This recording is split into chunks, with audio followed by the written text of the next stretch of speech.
मगर ये जब किताब तब की है और जब मैं तैयारी करता था, जब डिस्क्रिप्टिव सवाल हुआ करते थे, तो मैं भी ये यूट्यूब खोलने का मेन पर्पज़ है कि मैं जैसे आजकल देख रहा हूँ कि बच्चे मैथ पढ़ रहे हैं और शॉर्ट ट्रिक में ही मैथ सीख रहे हैं, परंतु जैसे ही वो कुछ समय बीतता है, वो शॉर्ट ट्रिक भूल जाते हैं, क्योंकि उनका मैथ का बेसिक कॉन्सेप्ट क्लियर नहीं होता है, जिसके कारण वो ज़्यादा दिनों तक मैथ के क्वेश्चन को याद नहीं रख पाते कि ये कैसे सॉल्व होना है। आजकल के टीचर हैं, वो केवल शॉर्ट ट्रिक बताते हैं, बच्चे को ये नहीं बताते हैं कि यानी क्वेश्चन निकालने के लिए क्या कॉन्सेप्ट होना चाहिए। मेरा मानना है कि किसी भी मैथ के क्वेश्चन को निकालने से पहले, किसी भी क्वेश्चन से निकालने से पहले हमें क्वेश्चन समझ में आना चाहिए कि क्वेश्चन में पूछा क्या है। और जैसे जैसे हम अपना अभ्यास करेंगे मैथ के क्वेश्चन निकालने का, वैसे वैसे हम देखेंगे कि क्या कहते हैं, जैसे ही हम क्वेश्चन पढ़ते पढ़ते हमें पता लग जाएगा कि ये क्वेश्चन कैसे निकलेगा, उसका कॉन्सेप्ट हमारे माइंड में ऑलरेडी पिक्चर बन जाएगी। तो ये पिक्चर कैसे बनेगी, जब आप किसी भी क्वेश्चन को उसके डिस्क्रिप्टिव रूप में समझेंगे। अगर आप एक बार डिस्क्रिप्टिव रूप में समझ लेते हैं और उस तरीके से अभ्यास करते हैं, तो आप उसके शॉर्ट ट्रिक को आसानी से एक्सेप्ट कर सकते हैं और काफ़ी दिनों तक याद रख सकते हैं। और जब कभी भी जैसे उत्तराखंड पीसीएस का अपर उत्तराखंड पीसीएस अपर है, उस पे डिस्क्रिप्टिव का एक पेपर भी आएगा। अगर आपने शॉर्ट ट्रिक से सीखा है तो एग्जामिनर उससे संतुष्ट नहीं होगा। अगर आप मेंस देंगे मैथ का, तो उसमें आपको डिस्क्रिप्टिव लिखना ही पड़ेगा। तो जो हमने बचपन अपनी एकेडमिक में जो मैथ सीखी है, सेम ये मैथ है जो मैं आपको बताने जा रहा हूँ। ये किताब भी मेरे पास काफ़ी पुरानी है, ये 2003 का एडिशन है, जो उस समय मैंने ली थी और मैं तैयारी कर रहा था। अभी मैं बेसिकली सारे बच्चों को स्टार्ट से बताना चाहता हूँ कि कैसे किसी क्वेश्चन को बेसिक हम समझते हैं। वैसे मैथ को मैं जितना मैंने मैथ को जाना है, मैथ कई पार्टों में है। हम लोग केवल मैथ को एक मैथ समझ लेते हैं, जबकि ऐसा नहीं है। मैथ अब कई पार्टों में डिवाइड हो चुकी है, जैसे अर्थ mathematics, geometry, advance math, algebra, ऐसे ही पार्ट पार्ट में बढ़ती जा रही है। जैसे चार्ट, पहले चार्ट के भी क्वेश्चन आते हैं, पाई चार्ट कहते हैं जिसे हम। तो मैथ का लेवल अब बढ़ रहा है, अब कंपटीशन का लेवल भी बढ़ रहा है। तो अगर हम मैथ बेसिक से नहीं सीखेंगे तो हम उसको भविष्य में आगे नहीं ले जा सकते। ना ही हम कुछ समय बाद, जैसे एक कंपटीशन निकालने के लिए केवल मैथ ही नहीं पढ़ना है, हमें बहुत सारे सब्जेक्ट पढ़ने पड़ते हैं। तो उसमें अगर मैथ की प्रैक्टिस हम जैसे ही कुछ महीने के लिए छोड़ेंगे, वैसे ही हम इसको भूलते चले जाएंगे। जैसे अगर हम डायरेक्ट शॉर्ट ट्रिक में सीख रहे हैं, हमें उसका कॉन्सेप्ट क्लियर नहीं है किसी मैथ क्वेश्चन का, तो हम उसको ज़्यादा दिन तक अपने दिमाग में नहीं रख सकते। इसलिए मेन पर्पज़ है मेरा ये चैनल बनाने का कि मैं आप लोगों को बेसिक मैथ बताऊं और डिस्क्रिप्टिव रूप में बताऊं। जैसे कि स्क्रीन में आप देख रहे हैं कि मैंने अपने हाथ से ही ये लिखा है, और प्रतिशतता एक पॉइंट है, यानी चैप्टर है मैथ का, जो मेरे हिसाब से पूरी मैथ के 60% पार्ट को कवर करता है।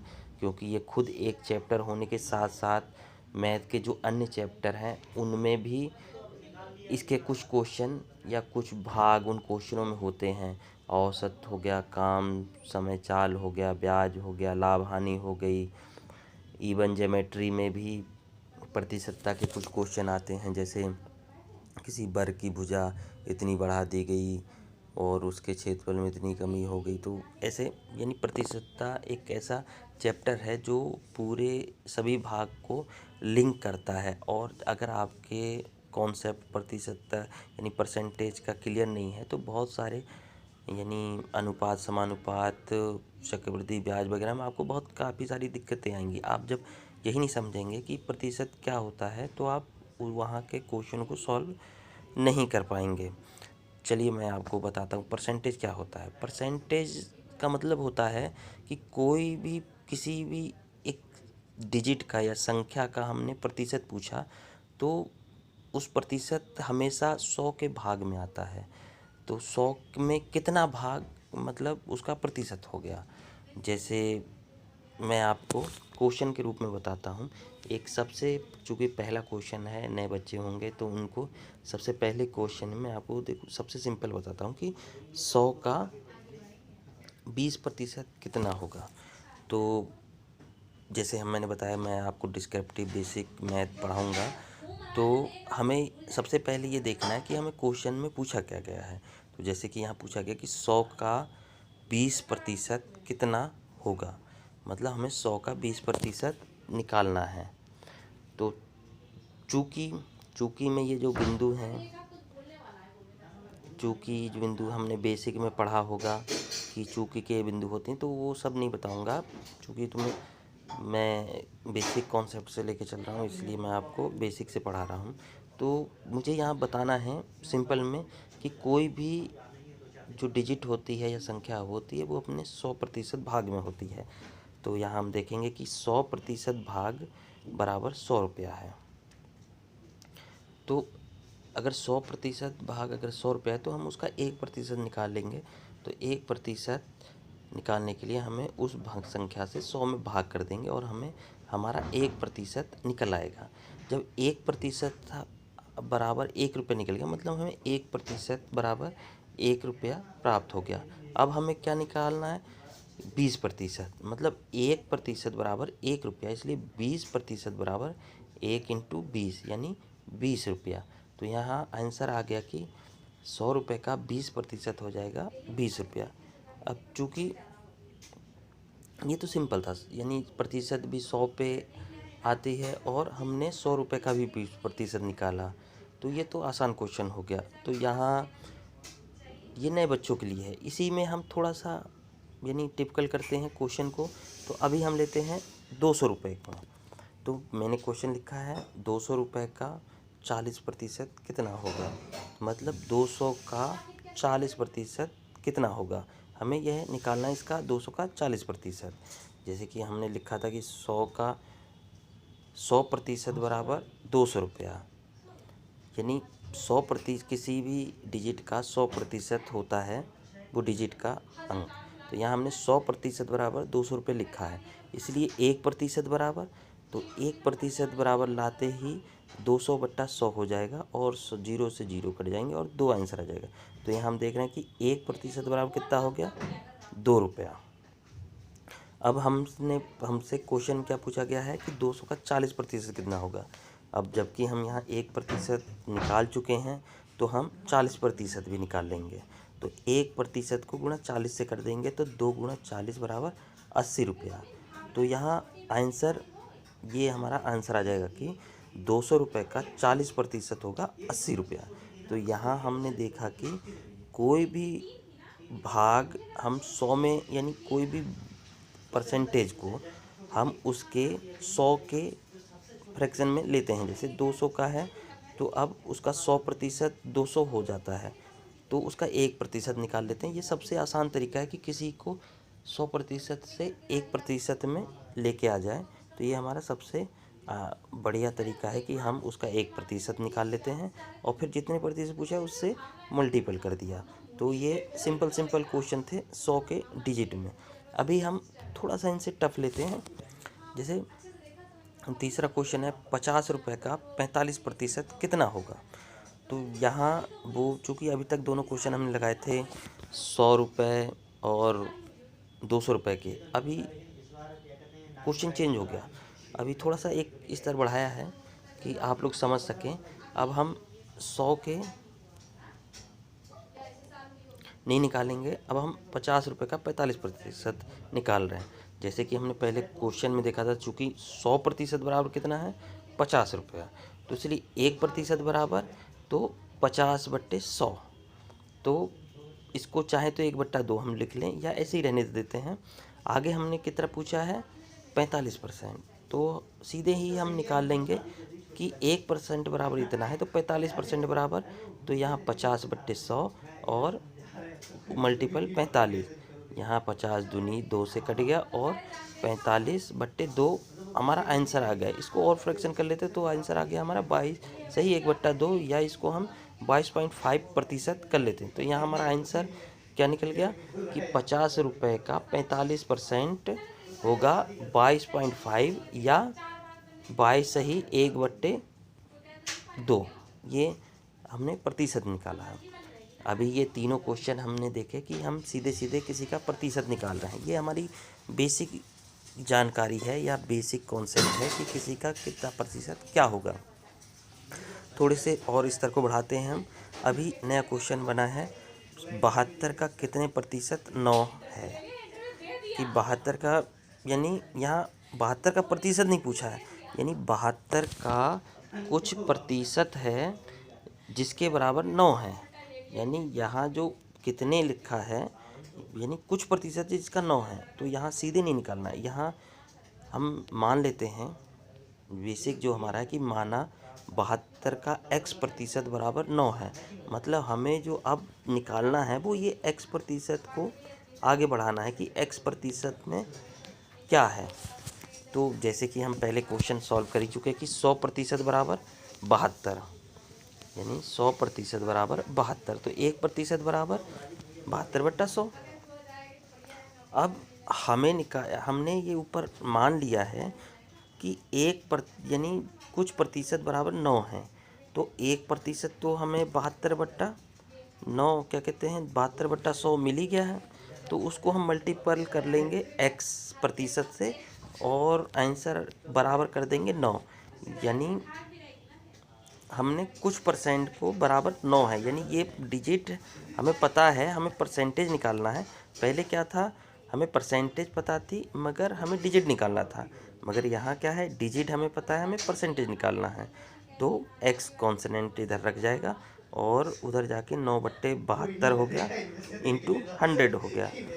तो हम देख सकते हैं यहाँ काट दिया 9/72 और 100/8 आ गया, और इसको और छोटा कर लेंगे तो 4 दूनी 8 और 100 का 4 का 25 आ जाएगा। तो 25/2 एक सिंपल आंसर कर सकते हैं, या उसे और छोटा कर लें तो 12 से 1/2 या 12.5। तो यहाँ हमारा आंसर आ जाएगा कि 72 का 12.5% 9 है। यानी ये जो x है, x बराबर ये x बराबर यानी x बराबर आ जाएगा 12.5, यानी 12.5% बराबर 9। मतलब अभी आप ये देख रहे हैं कि प्रतिशत में हम कैसे उसको दोनों तरफ के क्वेश्चन लगा रहे हैं। अभी एक और लगाते हैं। जैसे अभी तक हमने देखा कि हम किसी का प्रतिशत निकाल रहे थे या जो कर रहे थे। अभी हमारी ये डिजिट देखिए, अब हम जैसे 100% तक निकाल रहे थे, अभी हमारी डिजिट 100% से बाहर भी जाएगी। जैसे 9 का कितने प्रतिशत 54 है, तो यहाँ देख रहे हैं, यानी क्वेश्चन है कि 9 का कुछ प्रतिशत बराबर 54 होगा। तो हम उस कुछ प्रतिशत को x मान लेते हैं, यानी कुछ प्रतिशत बराबर x बराबर 54। तो चूँकि हम लिख लिया कि 100%, जैसे कि हम पहले भी लिखते हैं कि 100% बराबर 9 है, तो उसका 1% निकालिए तो 1% हो जाएगा 9/100।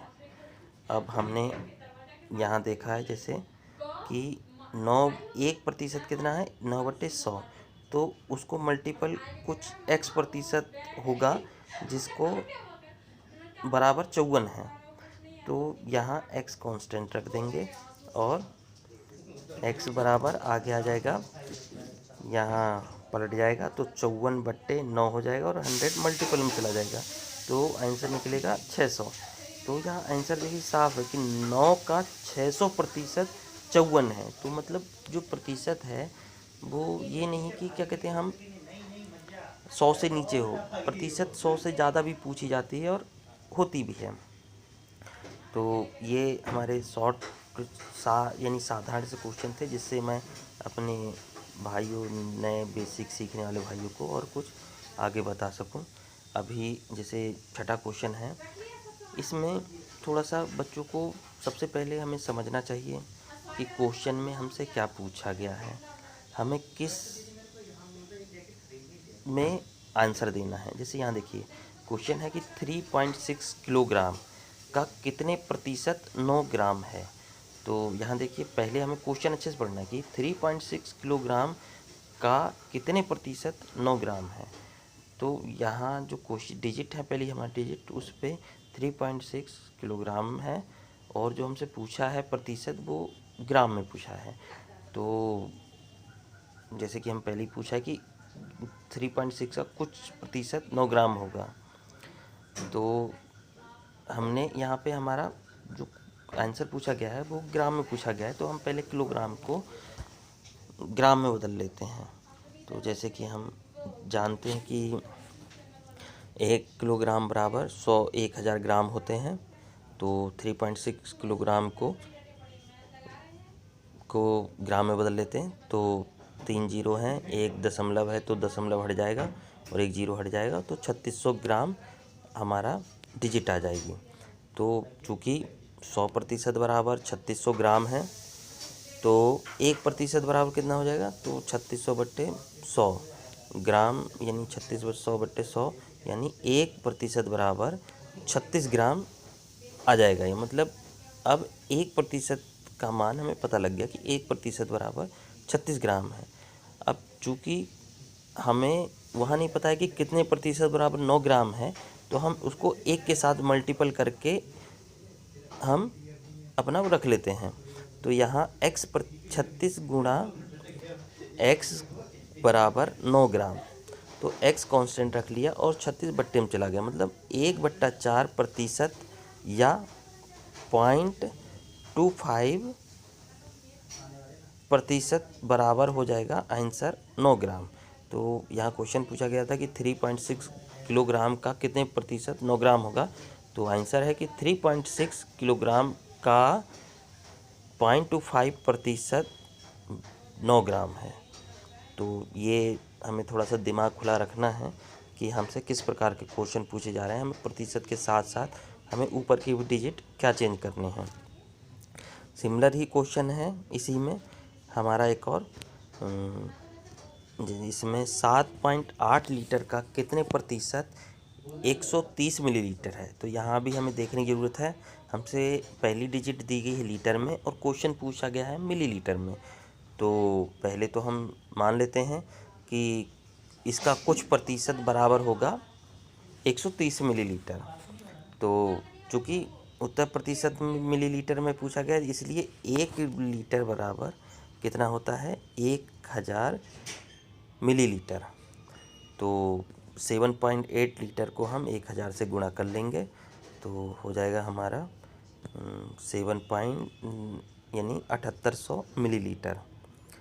तो जैसे कि हमने लिखा था कि 100% बराबर 7800 मिलीलीटर, तो 1% हम निकाल लेते हैं, तो 1% बराबर 7800/100 यानी 1% बराबर निकल गया हमारा 78 मिलीलीटर।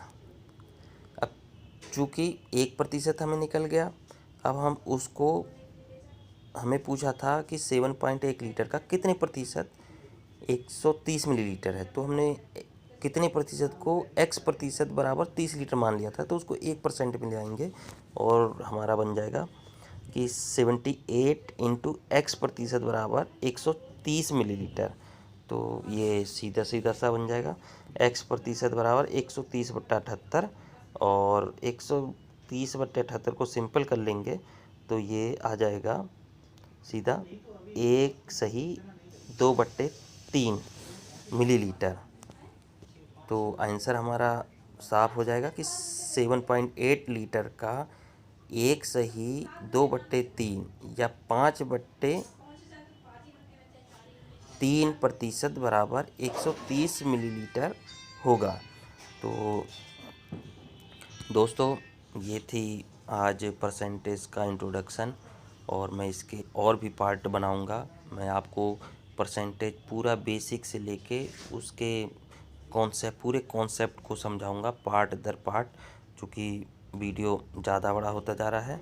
तो इस भाग में मैं केवल आपको यही बताना चाहता हूँ कि आप अगर मैथ पढ़ते हैं तो मैथ में समय दीजिए, और उसको ऑब्जेक्टिव ना पढ़ते हुए उसको डिस्क्रिप्टिव रूप में आप उसको तैयार कीजिए। पहले आप अपने कॉन्सेप्ट को क्लियर कीजिए, और यदि आपको कॉन्सेप्ट क्लियर हो जाता है तो फिर आप उसको शॉर्ट ट्रिक में इन्वॉल्व करके शॉर्ट ट्रिक में लगाइए। आपको अभी लग रहा होगा कि इससे तो बहुत टाइम लगेगा, मगर जैसे जैसे प्रैक्टिस करेंगे आप इसको छोटा करते जाएंगे, और आप क्वेश्चन पढ़ते ही आपके दिमाग में ही आ जाएगा कि इसको कैसे हल करना है। फिर आप उस चीज़ को बहुत ही संक्षिप्त में सीधे डिवाइड कर देंगे। लेकिन चूँकि मुझे हर प्रकार के बच्चों को पढ़ाना है और डिस्क्रिप्टिव रूप में पढ़ाना है, तो ये मेरी पहली क्लास थी मैथ की, और मैं आपसे मिलता रहूँगा। आप देख रहे हैं मेरा YouTube channel crack exam Uttarakhand. अभी मैं मैथ के ही कुछ पूरे सारे टॉपिक कवर करूँगा, बाद में मैं और भी उत्तराखंड से रिलेटेड लाऊँगा। एसएससी में जो क्वेश्चन आते हैं उनसे रिलेटेड मैथ व जीएस व अन्य सब्जेक्ट भी लाऊँगा।